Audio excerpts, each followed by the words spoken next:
Assalamualaikum warahmatullahi wabarakatuh. Oke, itu saya potong dari Tahdzibul Akhlak itu. Kita harus selalu dalam proses perbaikan akhlak karena inna wujuda jauharil insan muta'allakun bikudrati fa'ilihi wa kholikihi tabaraka wa taqaddasa ismuhu ta'ala.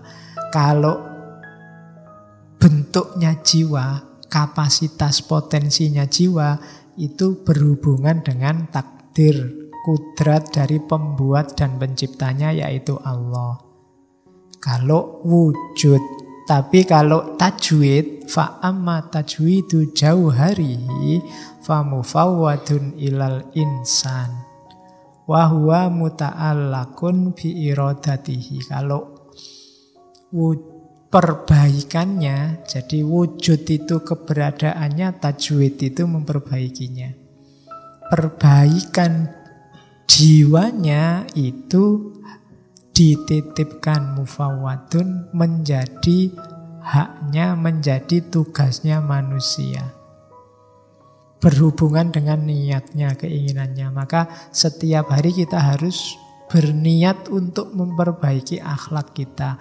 Memperbaiki akhlak kita berarti memperbaiki diri kita. Nyawanya diri kita ada di situ. Cara memperbaikinya gimana? Itu ada 4 hal yang disarankan oleh Ibnu Miskaweh. Yang pertama, adat wal jihad. Biasakan diri dan jihad. Jadi jihadun nafas ini memperbaiki akhlak. Taklukkan dirimu, nafsu-nafsu rendah, keserakahan yang tidak terbatas, taklukkan. Biasakan dirimu dengan sungguh-sungguh. Kuncinya sejak awal tadi pembiasaan. Kemudian ada yang lebih gampang lagi, tidak harus ngalami sendiri apa? Belajarlah dari pengalaman orang lain. Bacalah kisah-kisah orang soleh, belajarlah meniru mereka. Bacalah kisah-kisah orang-orang tercela, belajarlah tidak kayak mereka. Itu belajar dari kisah orang lain. Tidak usah ngalami sendiri. Tidak usah ngalami jeleknya maling, nggak usah harus kamu maling sendiri terus digupuli orang sekampung. Cukup kamu lihat pelajaran, itu loh nasibnya maling. Kan itu. Belajar dari pengalaman orang lain. Tidak harus nunggu mengalami bencana, cuma kita belajar dari bencana orang lain.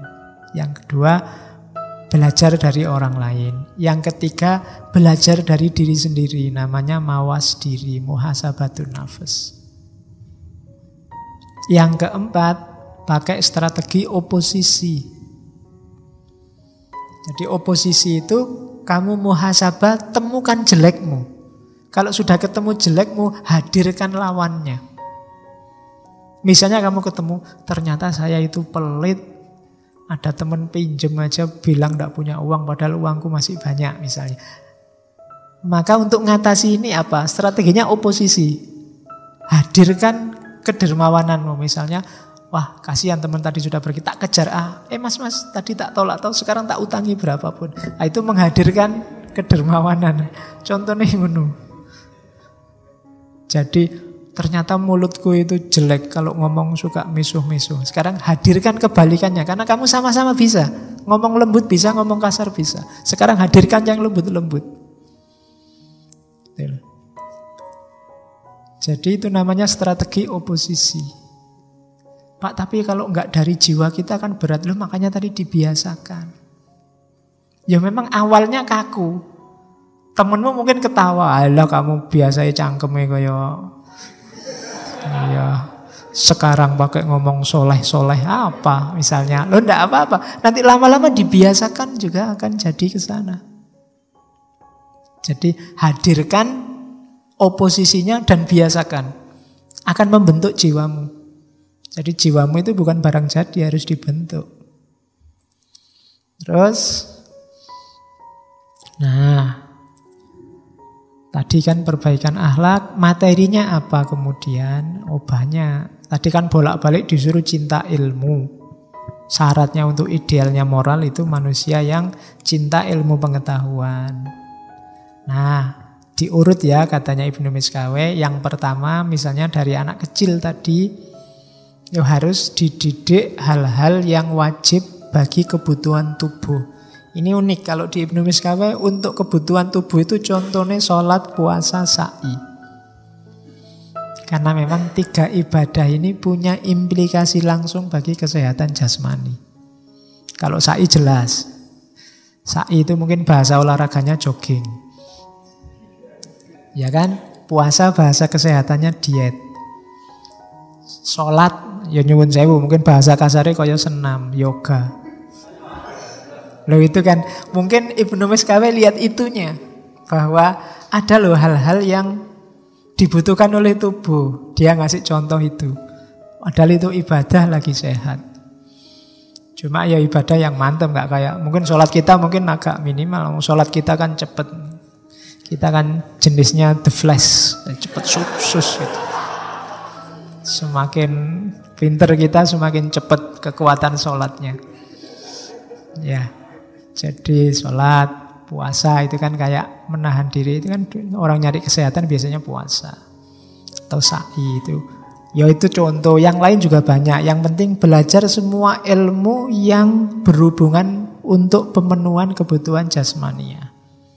Yang kedua, baru belajar semua ilmu untuk pemenuhan kebutuhan jiwa. Agama, akidah yang benar, motivasi untuk cinta ilmu. Ya semua ilmu yang dibutuhkan oleh jiwa kita harus dipelajari, dibutuhkan oleh jasmani kita dipelajari. Juga jangan lupa hal-hal yang kita butuhkan dalam rangka interaksi sesama manusia. Jadi utamakan 3 ilmu ini. Ya sebenarnya sudah semua ilmu ada di situ. Ilmu-ilmu eksakta itu mungkin banyak di hal yang wajib diketahui oleh tubuh. Ilmu-ilmu humaniora ada hal yang wajib diketahui oleh jiwa. Ilmu-ilmu sosial ada hal-hal yang wajib dalam hubungan sesama manusia. Berarti sebenarnya Ibnu Miskawe mau ngomong, ya belajarlah semua ilmu. Jangan terkecualikan, semua ilmu penting.